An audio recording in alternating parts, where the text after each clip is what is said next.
Sí, doctor, sí se ve. Sí, doctor. Ya, ya, pero para maximizar acá, listo, listo.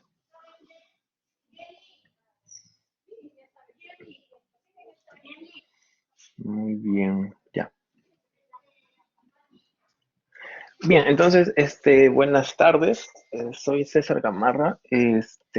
Soy de medicina interna en el Hospital 2 de Mayo, en la sala San Andrés, aunque ahora todo es COVID-19. Hoy día el tema es diátesis trombótica. Quiere decir trombosis, ¿no? Eh, Quise poner en primer lugar qué es lo que sería diátesis, ¿no?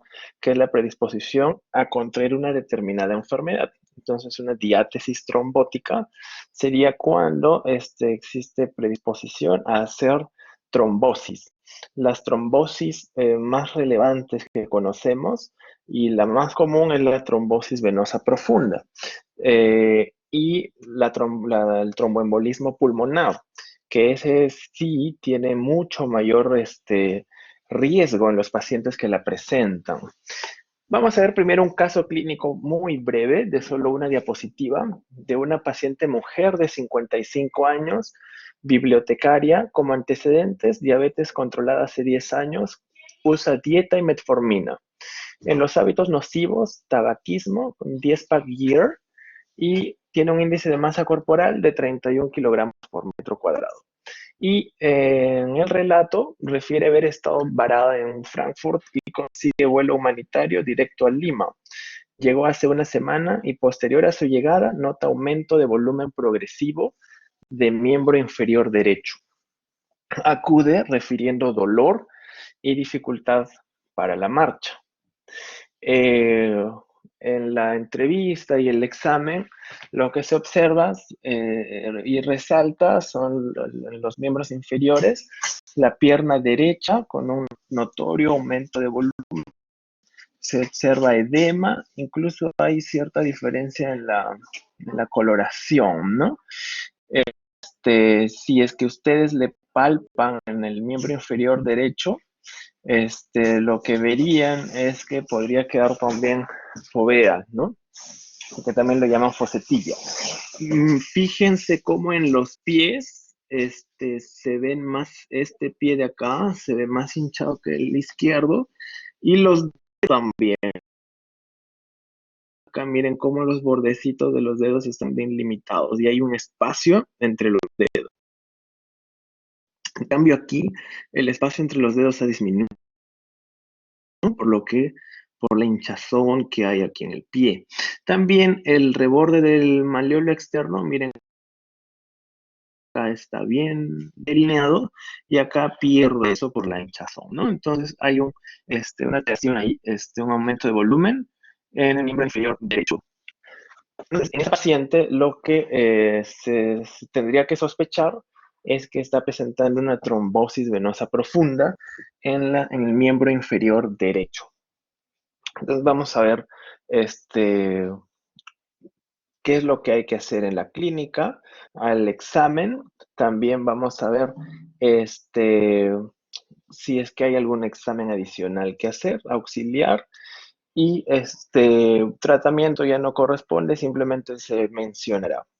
En la clínica, los signos más importantes de trombosis venosa es que hay sensibilidad, o sea, el paciente se le palpa, se le toca y hay dolor y hay hinchazón, hay aumento de volumen. Hay una asimetría en la pantorrilla de más de 1.5 centímetros. Ustedes sí deben hacer la medición de los miembros inferiores de manera comparativa para demostrar de manera más objetiva que hay diferencia. Y esto indicaría un edema de la extremidad más grande, ¿no? De acuerdo a algunos estudios de diferentes series, la sensibilidad y especificidad de estos hallazgos, ¿cómo han sido? Hinchazón o edema, una sensibilidad alta de hasta 97%, pero una especificidad bien baja de 33%. El dolor, una sensibilidad de hasta 86% y una especificidad de hasta 19%. Y la sensación de calor una sensibilidad de 72% y especificidad de 48%. En conclusión, estos hallazgos, que son los más frecuentes, tienen una sensibilidad bastante alta, sobre todo el aumento de volumen. Sin embargo, son inespecíficas. Quiere decir que todas las de aquí las podemos encontrar en muchas otras patologías, en muchas otras situaciones que no tengan que ser una trombosis venosa profunda. Otros signos tradicionales también se han descrito un cordón palpable, o sea que se siente como un cordoncito, venas superficiales dilatadas, el famoso signo de Homans, también eritema de piel y temperatura alterada de la piel, ¿no? Sin embargo, la sensibilidad y especificidad de estos hallazgos no son muy altos, ¿no? Miren esta imagen del Néter de Medicina Interna, donde se describe, se muestran imágenes y procesos como en un paciente que tenga una trombosis, ¿no? Miren cómo puede haber este cordón en la parte posterior del miembro inferior derecho, es en la pantorrilla. Signos de trombosis sería que cuando ustedes palpan, hacen presión sobre la pantorrilla, así como en esta imagen, se produce un dolor, ¿no? Y que es el signo de Homans, el paciente está con la pierna así estirada, la rodilla extendida, así como ven acá, y aquí se tiene que hacer una flexión en el pie. Y lo que el paciente va a referir es este dolor en la pantorrilla. Ese es el signo de Homans. Aquí, como verán, el médico está haciendo la comparación de los perímetros, ¿no? De ambas piernas. El signo de Homans se había descrito hace mucho tiempo, ¿no? Ese es el artículo original del New England, donde en el año 41 ya se comenzaba a describir ese. Sin embargo, recién en el año 47 fue cuando se describe de manera más precisa esto, ¿no? El signo de Homans es entonces cuando ustedes hacen la flexión, dorsiflexión del pie del miembro inferior comprometido, se sentirá una incomodidad, ¿no? Detrás de la rodilla por la dorsiflexión forzada del pie. Y ese se consideraba un signo de presencia de trombo en la pantorrilla. Entonces los cirujanos pronto se enteraron de que había muchos ejemplos de signo de Homans y posteriormente también habían encontrado que en muchos otros casos podía haber una respuesta positiva o una incomodidad. Entonces quizás tendría que ser más que una incomodidad, esa molestia generada al hacer la dorsiflexión del pie. ¿De qué manera podemos dividir la trombosis? La trombosis puede ser proximal y distal. La trombosis proximal compromete de las venas poplíteas hacia arriba. Y la trombosis distal, las venas de la pantorrilla. Entonces, de la poplítea distalmente hacia el pie, ¿no? ¿Por qué es importante esto? Porque los estudios han mostrado que sobre todo la trombosis proximal es la que está en mayor relación con el riesgo de hacer tromboembolismo pulmonar. Quiere decir que si tu paciente hace una trombosis proximal, tienes que preocuparte porque tiene mayor riesgo de que esa trombosis venosa profunda de la pierna pueda soltar el trombo y se produzca una trombosis, es un tromboembolismo pulmonar, ¿no? Acá, como ven, la circulación venosa en miembro inferior quiere decir que desde la poplitea hacia el pie sería una trombosis distal y una trombosis proximal sería hacia arriba, que justamente son venas mucho más de mayor calibre, ¿no? Mucho más grandes. Bueno, también hay diversos estudios a lo largo del tiempo donde se evalúa la inspección, ¿no? La inspección, la, la palpación y otros signos como el test de Homans, ¿no?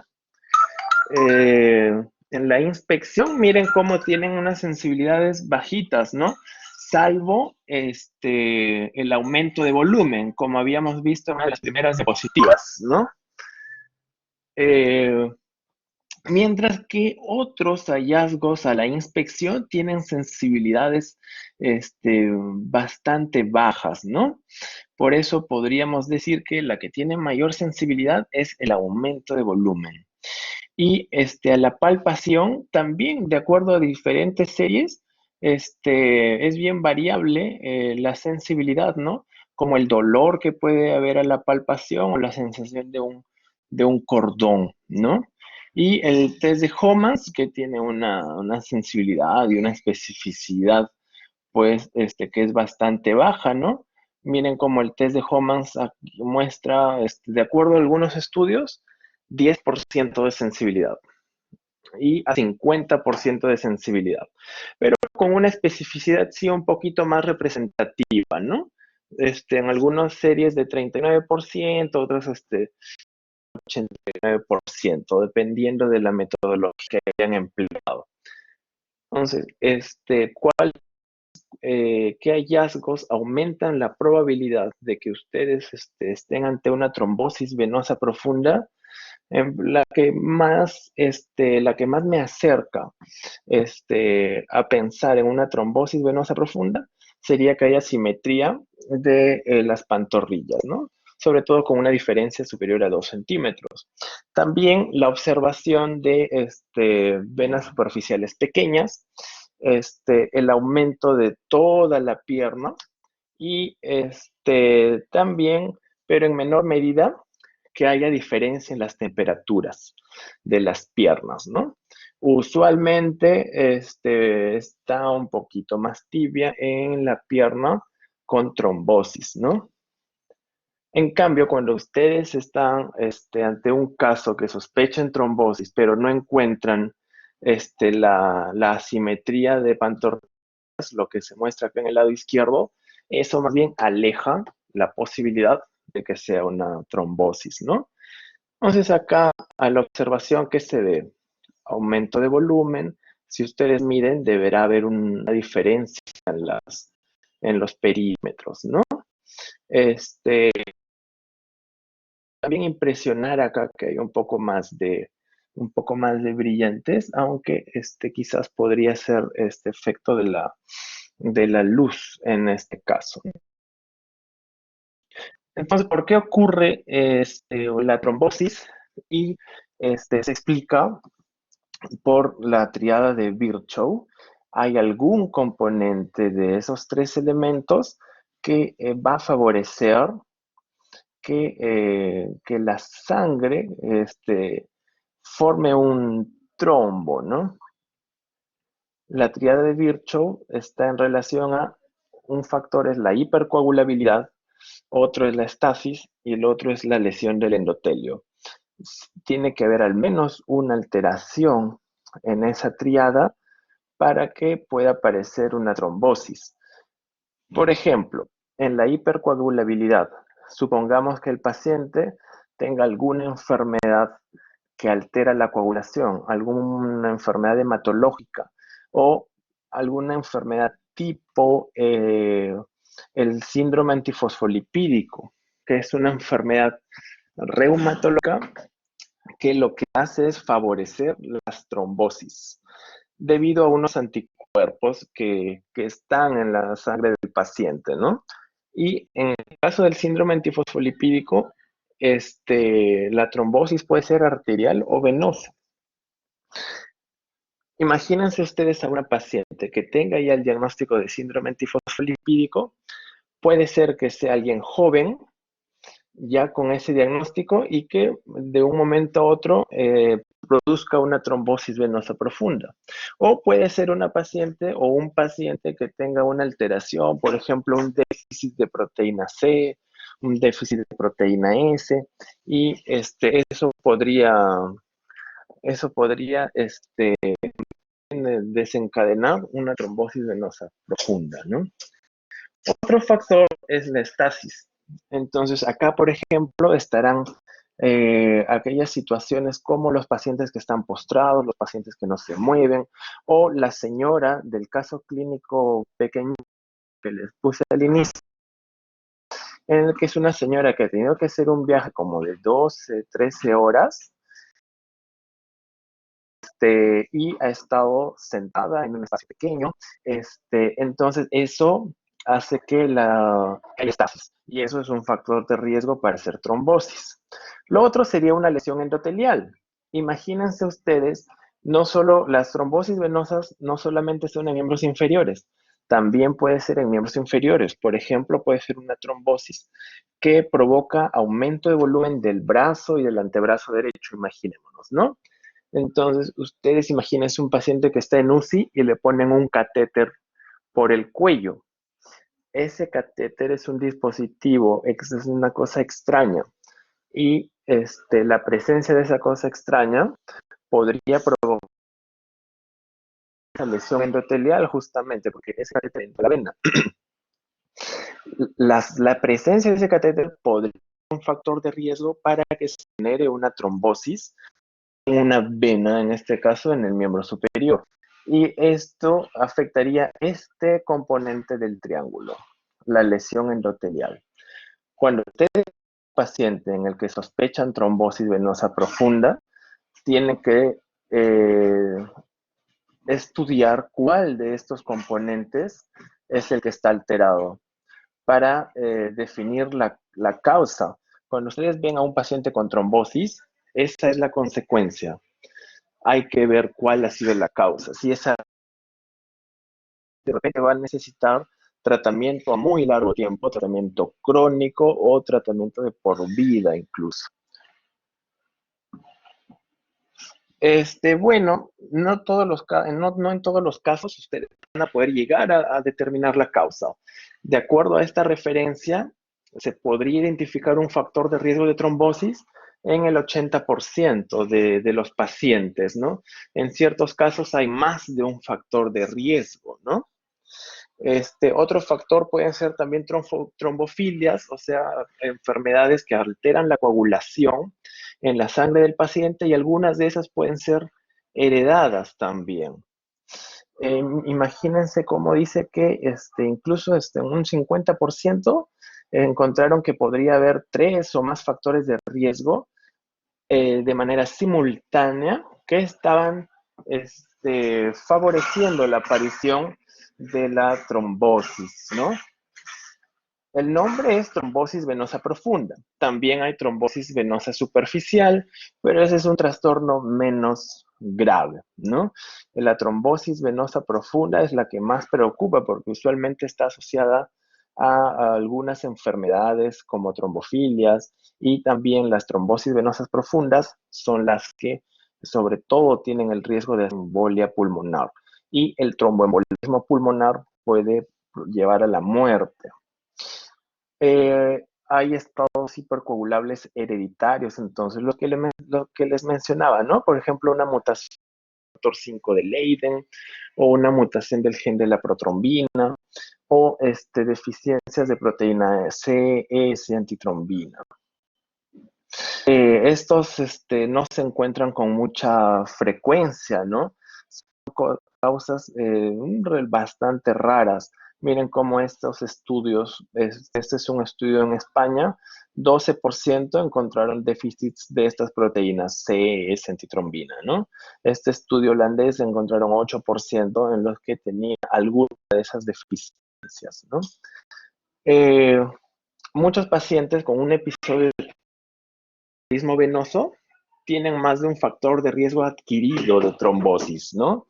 Por ejemplo, miren acá, a casi la mitad de los pacientes estudio encontraron que tenían más de 2 días de inmovilidad en el mes anterior, al tiempo atrás, o que hayan tenido un ingreso hospitalario y que al menos hace 3 meses. Cuando el paciente está en el hospital, usualmente está eh, echado en cama y no se mueve. También si un paciente ha tenido una cirugía, ese es un factor de riesgo en los últimos 3 meses. Si un paciente tiene un cáncer, también es un factor de riesgo, porque los tumores provocan la salida a la sangre de ciertas sustancias procoagulantes, ¿no? El que el paciente esté en este momento hospitalizado también puede ser un factor de riesgo. Entonces, lo que les había mencionado, una punta del triángulo es la hipercoagulabilidad, otra punta es el daño vascular o el daño endotelial y otra punta es la estasis, ¿no? Y ahí en cada punta ustedes van a tener diversas causas, ¿no? Por ejemplo, en la hipercoagulabilidad tendrá que ser alguna enfermedad de la sangre, ¿no? O alguna enfermedad que promueve que haya sustancias que favorecen la hipercoagulación, ¿no? Por ejemplo, la inflamación, la sepsis. Ahora lo que todos hablamos, el COVID-19, este coronavirus nos está dando un gran número de sorpresas. Ayer revisaba un artículo en Lancet donde unos oftalmólogos brasileños reportaban cambios en la retina en pacientes que tenían coronavirus. Tantas cosas nuevas se están viendo con esto y una de las cosas más alarmantes del coronavirus justamente es que por la gran inflamación que provoca, aumenta el riesgo de hacer trombosis. Y eso lo han demostrado en unos italianos en neurociencias y en los cortes histológicos de pulmón de fallecidos por coronavirus, vías aéreas muy pequeñitas con trombosis. Entonces, el coronavirus estaría acá, en hipercoagulabilidad por la inflamación, ¿no? Daño vascular, daño endotelial, por ejemplo, podría ser, como ya les dije, que haya un daño, trauma o que haya un catéter ahí metido, la estasis, la inmovilidad de un paciente que tenga un infarto cerebral y que eso lo tenga postrado, aumenta la estasis, ¿no? Disminuye la movilidad de la sangre. Otros factores de riesgo para el tromboembolismo pulmonar, acá también lo pueden ver en esta tabla, ¿no? Entonces habrá que diferenciar la hipercoagulabilidad, el daño vascular, la estasis venosa. Y también factores de riesgo que pueden ser heredados, que son causas más alejadas, un poco más raras, ¿no? Que pueden ser mutaciones. Observen cómo el tiempo en el que hay el viaje, a propósito del caso clínico que les puse al inicio, miren cómo en este antiguo mostraron cómo los viajes en avión pueden aumentar el riesgo de hacer trombosis, ¿no? Antiguamente lo llamaban como el síndrome de la clase turista o el síndrome de la clase económica, donde veían que como los asientos están más juntos, hay menos movilidad de las piernas del paciente y aumentaba el riesgo de trombosis venosa profunda y también de tromboembolismo pulmonar. También estudiado que la cantidad o el tiempo de viaje acumulado incluso en las últimas 4 semanas aumenta también el riesgo. A más horas acumuladas de vuelo, hay más riesgo de tromboembolismo pulmonar, tal como se ve en estos cuadros de acá. Aquí en las X vemos cómo cuando las horas acumuladas en las últimas 4 semanas aumenta, también aumenta aquí el riesgo de hacer trombosis.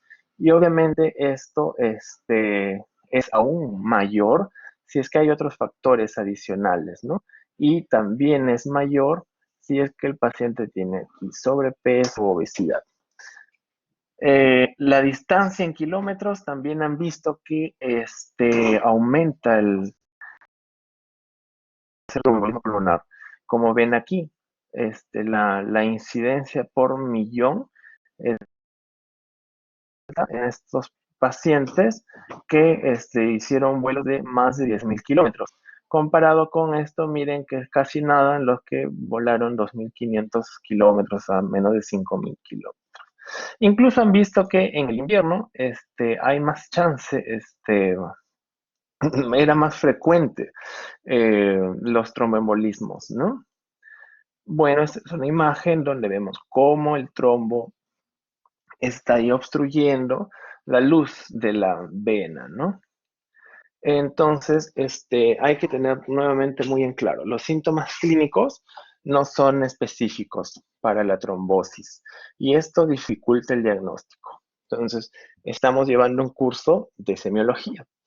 La idea de la semiología es que hagamos todo de manera clínica, observando al paciente, entrevistando al paciente, sacando una buena anamnesis, preguntando antecedentes, etc.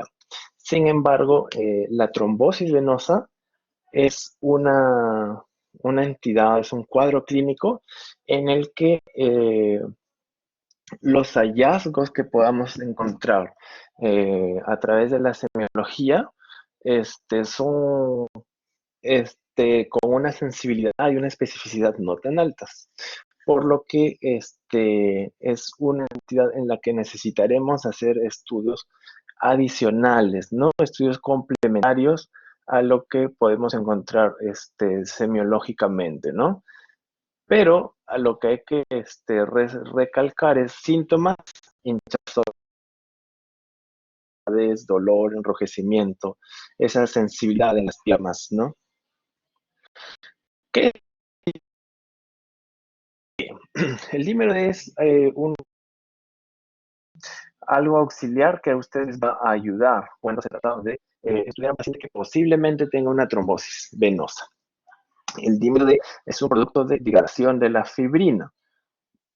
Y sí, en casi todos los pacientes con TBP aguda está elevado. Quiere decir que es altamente sensible.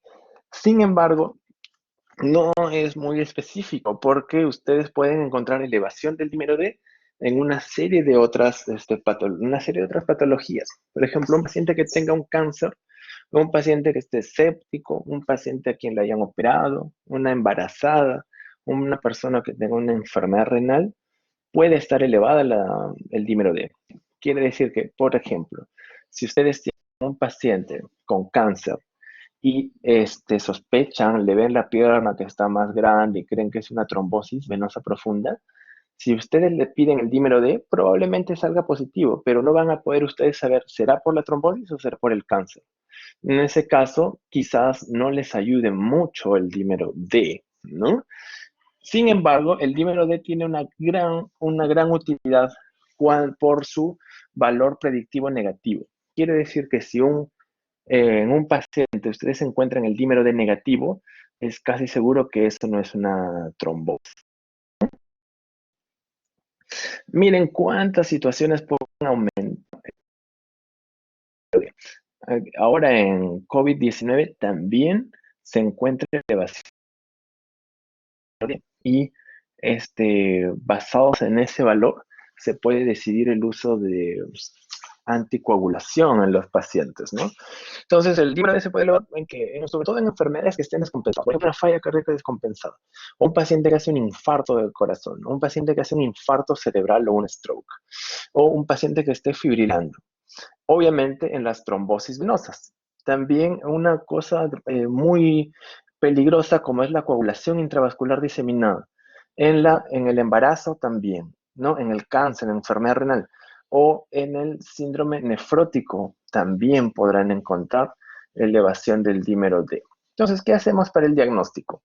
Es importante la clínica, porque sí, de hecho orienta, pero la clínica no puede ser sola, porque ya hemos visto que es un poco deficiente.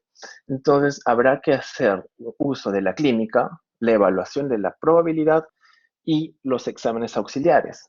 La evaluación de la probabilidad se basa al uso de algunos scores que vamos a revisar, sobre todo el score de Wells, que son algunas preguntas que se tienen que responder y de acuerdo a la puntuación podemos decir, ah, esto sí tiene pinta de que sea una trombosis.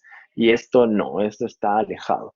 Entonces, hay que hacer una inclusión de estas tres cosas, la clínica, evaluación de probabilidad y los exámenes auxiliares, que pueden ser exámenes de laboratorio, también exámenes de imágenes. Miren este algoritmo que tenemos acá. Cuando ustedes tienen una sospecha clínica de trombosis o de tromboembolismo pulmonar, entonces lo que hay que ver es, podemos usar un score, por ejemplo, el score de Wells. Supongamos que en un caso la trombosis es muy probable. Entonces, lo que pasaríamos a hacer es ecografía.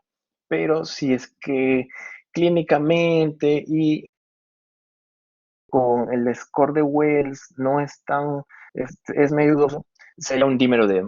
Si el dímero D sale normal, ustedes excluyen que eso sea una trombosis. El dímero D aquí es muy importante, ¿no? Pero si el dímero D es anormal, está alterado, en este paciente de acá, entonces pasamos a hacer algún estudio de imagen, ¿no? Que lo más práctico es hacer un ultrasonido, una ecografía. ¿Existe un gold estándar para trombosis? Sí existe, es la venografía contrastada, pero es un estudio invasivo, costoso, que involucra un poquito de riesgo, entonces no es muy práctico, pero existe el gold estándar, ¿no? Que es la venografía de contraste. Los exámenes que se pueden hacer para evaluar a un paciente con sospecha de trombosis puede ser la venografía de contraste, que justamente aquí dice es el gold estándar. También se podría usar tomografía computarizada, resonancia o una gammagrafía. En la práctica, si es una trombosis venosa profunda, haremos un ultrasonido, una ecografía. ¿Por qué? Porque es fácil, relativamente fácil de encontrar, ¿no? Por la disponibilidad. Es rápido, costo efectivo, no es invasivo, no involucra radiación, no tienen que inyectar contrastes, e incluso puede ser un equipo portátil, ¿no? O sea, está lleno de ventajas el ultrasonido. Pero supongamos que sea un paciente quizás obeso, que haya ciertas dificultades, podrían utilizar una tomografía. O si es que es una trombosis, una tromboembolia pulmonar, ahí sí tendrán que hacer una angiotomografía, ¿no? Entonces, la venografía de contraste tiene muchas dificultades. Por eso lo que más se utiliza es esto, que es la ecografía. Que también se le podría poner Doppler, ¿no? Y como miren aquí, en esta imagen que es la C, no se ve colores. Quiere decir que aquí hay una trombosis, hay una obstrucción del flujo, ¿no? Y miren acá que es una vena que no se logra comprimir por la presencia del trombo. A lo largo del tiempo, después de que el paciente ha hecho su trombosis, lo que sí se puede ver es la recanalización. Estas imágenes de acá son posteriores a la de arriba. Y como ya hay recanalización de esa vena comprometida, miren cómo aquí ya se ve color. Entonces, la evaluación de probabilidad se refiere a los scores que podemos utilizar. El más empleado es el score de Wells. Eh, Hay diferentes scores que están aquí listados. Es una lista, miren, de 7, 8 scores. Los que más usamos son el score de Wells. Existe un score de Wells para trombosis venosa profunda y un score de Wells o embolismo pulmonar. Tienen algunas diferencias, no son iguales. Y otro score que también se usa es el score de Constance, que fue utilizado en pacientes ambulatorios, pero sobre todo hay estudios recientes que muestran su utilidad para valorar la posibilidad de trombosis venosa profunda en miembro superior. Los otros existen, pero tienen menos importancia, son menos usados, ¿no? Bueno, el score de Wells se introdujo ya a fines del siglo pasado. Esta era la primera tabla que se utilizaba, ¿no? Y más recientemente, ya en el 2003, ese dímero D, que acá está, Wells es el primer autor de este artículo, se correlacionó el dímero D con el score que había ideado, ¿no? Estas son las características clínicas que ustedes tienen que evaluar, ¿no?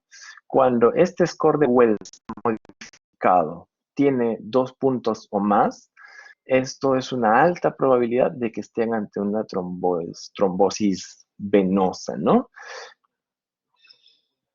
Entonces, en los pacientes tendrán que usar el juicio clínico también, además de los exámenes complementarios y de los scores que están disponibles. Bueno, todos ya tenemos celulares. Se podrían descargar esta aplicación que es el MD Calc. En el MD Calc, ustedes buscan el nombre de la aplicación, el nombre, perdón, del score, de lo que quieren utilizar. Por ejemplo, si ustedes están ante un paciente con una enfermedad renal, ustedes pueden calcular ahí cómo está la filtración. Entonces, buscan en el MD Calc CKD-EPI. O en este caso, si ustedes sospechan de trombosis, ponen Wells y ahí les va a salir el score de Wells para trombosis venosa profunda. Aquí está, miren, para DVT y el otro es para TEP.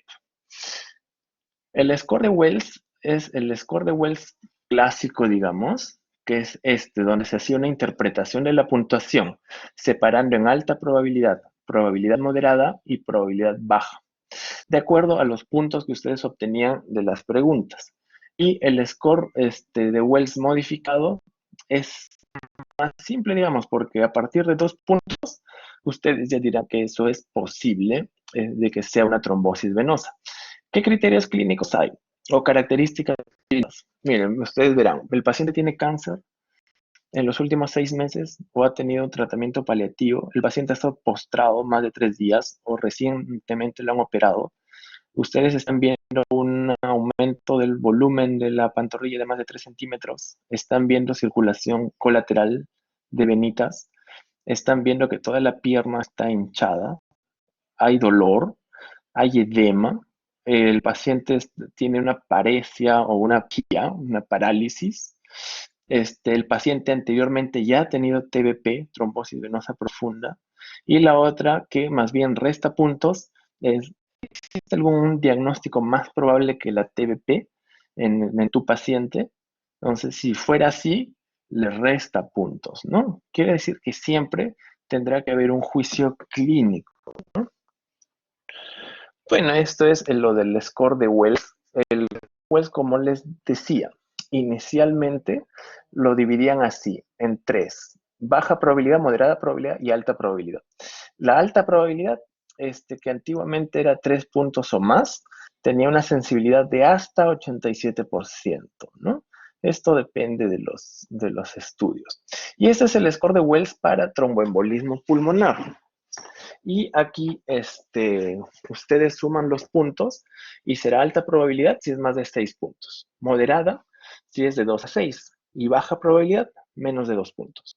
¿Cuáles son las características clínicas o los criterios que acá se evalúan?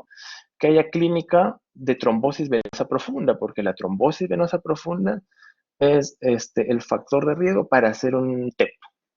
Acá, que ustedes piensen que el tromboembolismo pulmonar sea la primera impresión diagnóstica, que haya taquicardia, que el paciente haya tenido inmovilización, que el paciente haya tenido antes ya este diagnóstico de tromboembolismo pulmonar o venoso o de miembro inferior, que el paciente tenga hemoptisis. Cuando el paciente tose y bota sangre, que es la hemoptisis, y que ese sea de origen de vías respiratorias inferiores, la hemoptisis puede ser un signo de tromboembolismo pulmonar. Y si hay un cáncer de antecedente, eso también es un factor de riesgo para hacer tromboembolismo pulmonar. Les mencioné el score de Constance, ¿no? Miren cómo el otro score fue utilizado para evaluar trombosis venosa profunda de miembros superiores, ¿no? Ese es el score de Constance. Miren, esta cosa es muy interesante. La I-trombosis, la E-trombosis, porque cada vez estamos usando más las computadoras, las tabletas, nos movemos menos, peor ahora en cuarentena, paramos metidos en las computadoras. Y esto no es tan reciente. Miren cómo en el 2003 ya mencionaban la I-trombosis, que dice que la reducción de la movilidad aumenta el riesgo de hacer trombosis también, ¿no? Así que tendremos que movernos un poco más. El diagnóstico diferencial. ¿Qué otras cosas podrían ser que no sean trombosis venosa profunda? Una tensión muscular, un desgarro, una lesión en la pierna, ¿no? Algún problema de partes blandas. O que simplemente sea un aumento de volumen porque es un miembro que está paralizado. O que haya una obstrucción linfática. O que sea una insuficiencia venosa. Con la edad se pueden hacer insuficiencias venosas, la aparición de varices también. Lo otro, un quiste popliteo, también llamado quiste de Baker, que es una acumulación de líquido en la parte posterior de la pierna, posterior a la rodilla. Y eso puede estar asociado a artrosis o artritis reumatoide. La celulitis, algunas veces podrían confundir, ¿no? Este paciente que tenga una celulitis, que es una infección de piel y de parte blanda, podría a veces ser un diagnóstico diferencial, ¿no? Alguna enfermedad ya de la rodilla. Y miren cómo existe un porcentaje considerable de pacientes en los que no sabremos qué es lo que pueda estar pasando ahí detrás, ¿no? Pero en pacientes en quien no haya sido tromboembolismo pulmonar. Un poquitito de TEP, tromboembolismo pulmonar.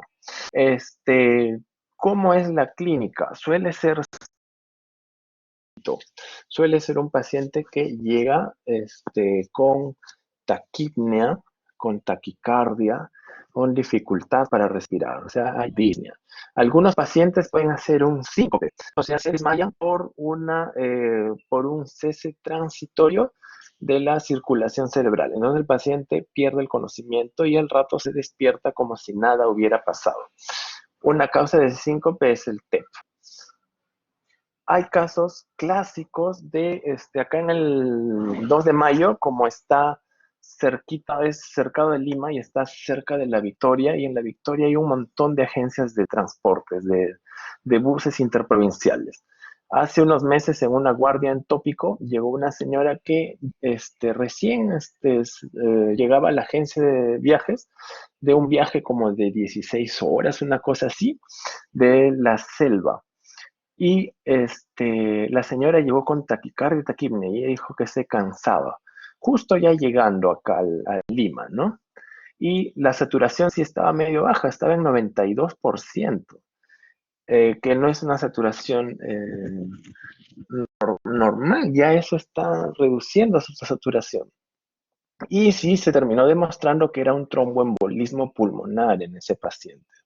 Entonces, ¿qué signos podemos encontrar al examen? La taquipnea, que haya asociado hinchazón de la pantorrilla del muslo, porque claro, si un paciente tiene un TBP, una trombosis venosa profunda, ese sería la fuente para que desde ahí salga el trombo. La taquicardia también, pueden haber algunos, al examen clínico de tórax podría haber algunas alteraciones también, o disminución de los sonidos respiratorios, o podrían ver distensión venosa yugular, ¿no? Incluso describen que por ver elevación de la temperatura, aunque esto es muy raro. La exploración, entonces, riesgo de una trombosis venosa profunda podría ser asociado al TEP, al tromboembolismo pulmonar, ¿no? Pero al examen clínico no van a ver muchas cosas, al examen del aparato respiratorio.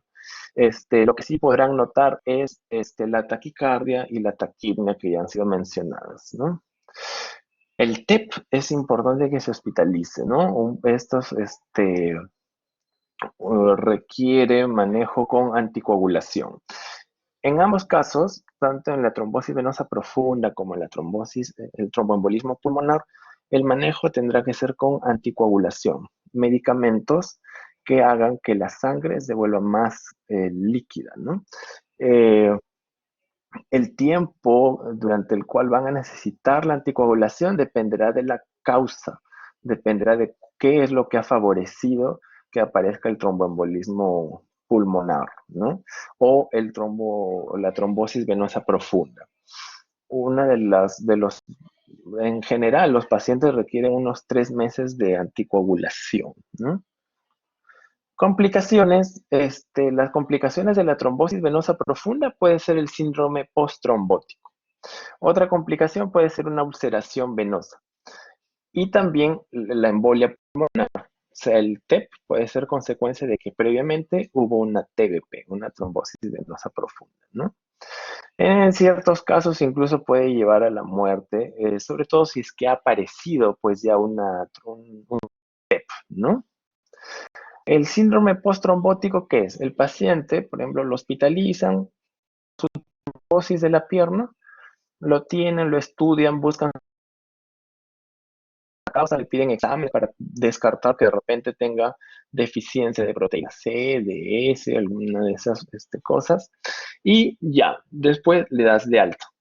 Y el síndrome postrombótico sería que luego de eso están todavía con dolor, con hinchazón, pesadez, molestia en la pierna, ¿no? O que incluso se pueda ulcerar con el tiempo. Factores de riesgo que podrían estar presentes y que favorecen las complicaciones, que varias veces haga trombosis venosa, o que ustedes le dan el tratamiento con el anticoagulante y que no logran alcanzar el objetivo terapéutico, ¿no? Personas de mayor edad, más chance también de complicaciones. La obesidad, complicaciones. Mujeres, también más chance de complicaciones. Y obviamente también el tamaño y la ubicación de la trombosis. Bueno, entonces, en conclusión, ustedes tendrán que hacer uso de la clínica al momento de la sospecha de una trombosis, ya sea TBP o TEP, y luego lo que tienen que hacer es hacer el estudio de la probabilidad con algún examen, con algún score, ya sea el score de Wells sobre todo, ¿no? Si es que fuera una trombosis de miembro superior, ahí podrían ustedes hacer uso del score de Constance, pero lo más común es usar el Wells, ya sea para TP o para TEP. Y en cuanto a imágenes, ¿cuál ultrasonido para una TBP? Angiotem para una trombosis, un TEP, ¿no? ¿Tienen alguna consulta? Disculpen, no he podido leer lo que habían escrito y decían que no se veía el puntero, ¿no? ¿Tienen alguna consulta?